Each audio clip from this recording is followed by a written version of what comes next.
अबड़ी भौजी सुनबै छियो राजनीतिक के बात जी। अबड़ी भौजी सुनबै छियो राजनीतिक के बात जी। जकरा तो सब सीएम बनैल हो उ बन गेलो पलटू दास जी। इन्होंने बोला हो देवर जी परिजय भो परेशानी में।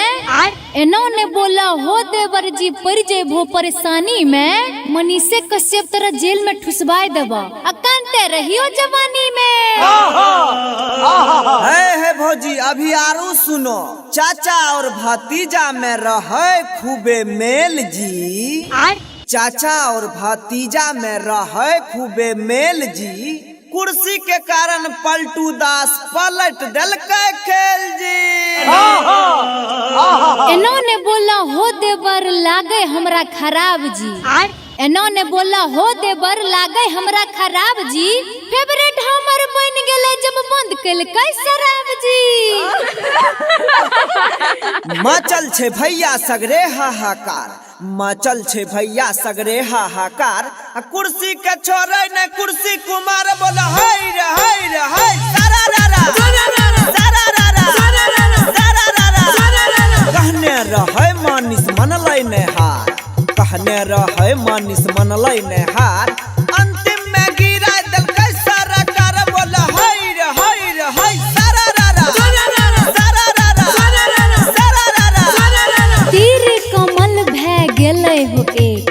तीर कमल भै गेलै हो एक।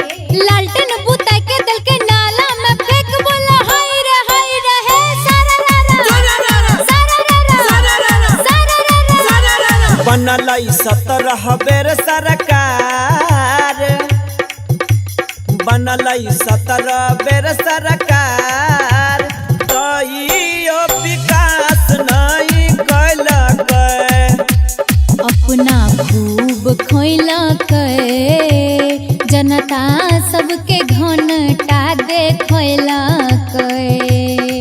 बोला हाय रे हाय सारा रा नहीं धियन जे बढ़े बेरोजगारी। बिना घूस के कम न है सरकारी। कोई दे नहीं धियन जे बढ़े बेरोजगारी।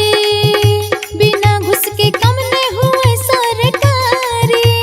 दोनों के सीएम के कुर्सी छे प्यारी। बिना घूस के कम न है सरकारी। बोला हाय रे हाय सारा रा कोई नहीं विश्वास करी हो के करो होय तो नहीं खास छिए पलटू दास। छिए पलटू दास। जन है देखै दही इता उन्ह जाय छै वही बात हम कहै छियै सही। बात हम कहै छियै सही। बात बोल हाय रे हाय सारा रा सदा आनंद रहे यही द्वारे। मोहन केले होली हो। मोहन केले होली हो। बोला हाय रे सारा टीआर के रिकॉर्डिंग स्टूडियो मोहनपुर।